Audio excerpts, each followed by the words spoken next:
अस्सलामुअलैकुम 10th class, कैसे हैं आप सब। उम्मीद है आप खैरियत से होंगे। चैप्टर नंबर 11 हमने कंप्लीट कर लिया है। आज हम चैप्टर नंबर 14 स्टार्ट करेंगे। 12 और 13 क्यों नहीं किया? क्योंकि वहां से आपका ना शॉर्ट आ रहा है ना लॉन्ग आ रहा है। यहाँ चैप्टर नंबर 14 से आपके दो शॉर्ट बनने हैं। ये आपका छोटा सा चैप्टर है और एग्जाम्पल से भी वो न्यूमेरिकल उठा के दे सकते हैं, एक्सरसाइज से भी दे सकते हैं। आपने अपना कंसेप्ट लेना है और यहाँ से आपके दो शॉर्ट आएंगे। वो फिर मैं आपको बाद में पेपर भी दिखाऊंगी कि कौन सा शॉर्ट कहाँ पर आया हुआ है। चैप्टर नंबर 11 से आपका क्या आना था? एक लॉन्ग आना था।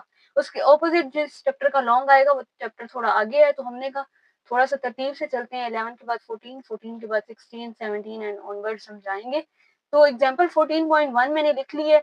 यहाँ पे मेन आपकी क्या रोल प्ले कर रही है? फिगर प्ले कर रही है।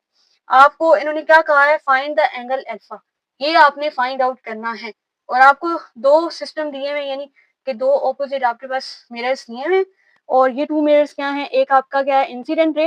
ये इंसिडेंट रे है आपका एट पॉइंट ए और ये है आपकी reflected ray eight point B. तो ये वो कह रहे हैं कि पैरेलल है। अब आपको गिवन क्या है? Incident ray A is parallel to reflected ray B. ये उन्होंने क्वेश्चन में कह दिया है, तो ये आपको गिवन है कि ये दोनों आपस में क्या है? पैरेलल है। आपने एंगल अल्फा फाइंड आउट करना है। तो अब हम इसके सोल्यूशन की तरफ बढ़ते हैं। By using laws of reflection, laws of reflection का यूज करते हुए हम अपनी इस प्रॉब्लम को सॉल्व करेंगे। अब यहाँ पे एंगल्स आपको दिए हुए हैं, आई प्लस आर। आई आपका क्या है? Angle of incident. और उसके बाद ये आर क्या है? आपका एंगल ऑफ रिफ्लेक्शन। इसी तरह ये सेकंड मिरर के लिए हमने आई प्राइम और आर प्राइम से रिप्रेजेंट कर लिया, हैव टू बी सप्लीमेंट्री। अब सप्लीमेंट्री एंगल्स कौन से होते हैं? Two angles are supplementary if their sum is equal to 180 degree. ये कंडीशन आपकी क्या रिप्रेजेंट कर रही है कि आपकी जो इंसिडेंट रे ए है और जो रिफ्लेक्टेड रे बी है वो दोनों आपस में क्या है? पैरेलल है। वो तो ये हमें गिवन डाटा में भी यही कंडीशन दी हुई है। तो अब हम इसको फर्दर ऊपर सॉल्व करते हैं कि आपका लॉज ऑफ रिफ्लेक्शन क्या कहता है और फिर वो वैल्यूज हम इधर अपना पुट करेंगे। अब हमने अपनी इस वाली इक्वेशन को इक्वेशन 1 का नाम दे दिया क्योंकि हमने वैल्यूज पुट करनी है। लॉज ऑफ रिफ्लेक्शन को यूज करते हुए लॉ आपका क्या कहता है कि आपकी इंसिडेंट रे किसके इक्वल है? रिफ्लेक्टेड रे के। इसी तरह हमने I prime equal to R prime लिख दिया। अब आपने करना क्या है? वैल्यूज पुट कर देनी है। तो अभी देखिए यहाँ पे आर की जगह क्या पड़ा हुआ है? आई, और वो हम यहाँ पुट कर देंगे। आई प्लस आई और ये प्लस आई प्राइम, और यहाँ पे आई प्राइम इक्वल्स टू क्या है? Are prime. आर प्राइम की जगह हम क्या पुट कर देंगे? I prime equals to 180 degree. अब देखें ये दो होके क्या हो गए? I plus I, 2i plus 2i prime. I क्या है? आपका इंसिडेंट है। ये पहले मिरर के लिए है और ये सेकंड मिरर के लिए, इसलिए हमने इसको आई प्राइम का नाम दे दिया। Equals to 180 degree. अब यहाँ से देखिए 2 में कॉमन ले सकती हूँ, ले सकती हूँ। I prime equals to 180 degree. अब ये वाला 2 यहाँ मल्टीप्लाई है, उधर जाके क्या हो जाएगा? Divide. I plus I prime equals to 180 degree divided by 2। 2 9 18, 0। I plus I prime equals to 90 degree. अब ये हमारे पास क्या आ गया? 90 डिग्री आ गया। अब हम इसका फर्दर सोल्यूशन फाइंड आउट करते हैं।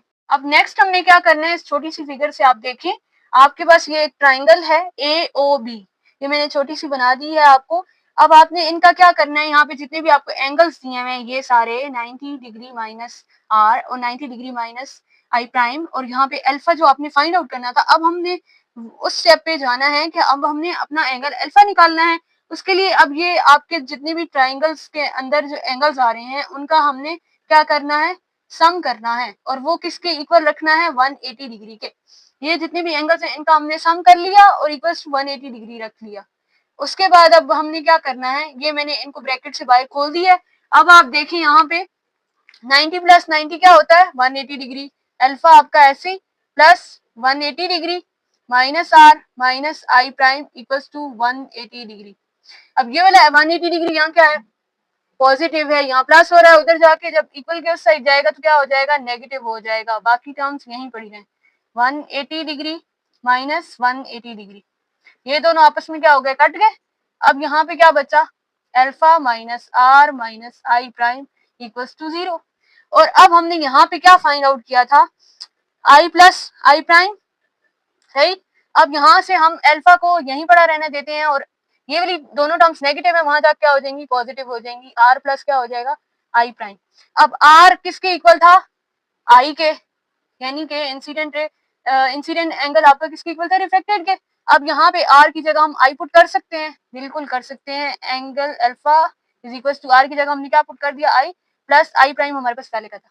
अब ये चीज देखिए, ये हमने क्या फाइंड आउट की 90 डिग्री, तो अब वो हम यहाँ पुट कर सकते हैं। ये वाला स्टेप आप इधर लिख लें, अल्फा इज इक्वल टू ये जो आई प्लस आई प्राइम हमने निकाला था 90 डिग्री, ये वाली वैल्यू यहाँ पे पुट कर दें, तो ये क्या आ गया आपका, अल्फा क्या आ गया 90 डिग्री। और यही आपने एंगल फाइंड आउट करना था, एंगल अल्फा, जो कि हमने फाइंड आउट कर लिया।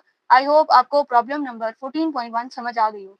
नेक्स्ट है आपकी example 14.2, what is the speed of light in diamond a material of refractive index. आपको ये मैंने गिवन डाटा आगे लिख लिया है। रिफ्रैक्टिव इंडेक्स आपको क्या दिया हुआ है 2.4, आपकी बुक में वैल्यू दी हुई है 2.419 है नीचे सोल्यूशन में। तो अब आप देख लें आपकी बुक में जो भी वैल्यू दी हुई है, ये जो भी स्टेटमेंट दी हुई है, आप उस पॉइंट ऑफ व्यू से इसको देखें। और मेरी बुक में ऐसे ऊपर प्रिंटिंग में यहाँ पे गलत दी हुई है वैल्यू और नीचे सोल्यूशन में है, तो हम ये कंसीडर कर लेते हैं। स्पीड ऑफ लाइट आपको पता होनी चाहिए, ये यूज होती है आपके न्यूमेरिकल प्रॉब्लम्स में 3 × 10⁸ मीटर पर second. Speed of light in diamond v आपने फाइंड आउट करना है। स्पीड को किससे रिप्रेजेंट करते हैं आप, v से। और ये आपका फॉर्मूला है, बुक पे दिया हुआ है, n is equal to c/v। और अब हमने चूंकि हमने क्या निकाली है, स्पीड निकाली है, तो इसको हम रीअरेंज कर लेते हैं। v जो है इधर आ जाएगा और n क्या चला जाएगा, डिवीजन में चला जाएगा, c/n हो जाएगा। तो अब आपने सिंपल क्या कर देना है, वैल्यूज पुट कर देनी है। स्पीड ऑफ लाइट सी आपको क्या दिया हुआ है 3 × 10⁸ मीटर पर सेकंड, और नीचे डिवाइडेड में n क्या है हमारे पास, रिफ्लेक्टिव इंडेक्स क्या है 2.419। ऐसे ही है, ये देखिए मैंने कैलकुलेटर पे डिवाइड करवा लिया है पहले से ही, 3 को डिवाइड करवाया मैंने 2.419 से, मेरे पास आया 1.24 मल्टीप्लाई ये 10⁸ आपकी ऐसे ही साथ आएगी मीटर पर सेकंड। ये हमने क्या निकाल ली, जो हमें क्वेश्चन में इन्होंने कहा था कि ये speed of light in diamond निकालें, तो ये हमने कर ली स्पीड फाइंड आउट। तो यही आपका क्या है, फाइनल आंसर है। और एग्जांपल 14.1 और 14.2 दोनों ही आपने देखनी है, एक दूसरे से डिफरेंट है, डिफरेंट फार्मूलाज इसमें यूज हो रहे हैं, आपने इनकी प्रैक्टिस करनी है। और इन्हीं जैसा फार्मूला यही वाला दोबारा एक्सरसाइज में इससे रेलिवेंट कोई क्वेश्चन भी होगा आपका। एग्जाम्पल 14.3 और 14.4 हम नेक्स्ट वीडियो में डिस्कस करेंगे। तब तक के लिए अल्लाह हाफिज, अपना बहुत सारा ख्याल रखें। वीडियो अच्छी लगी हो तो लाइक करें, शेयर करें।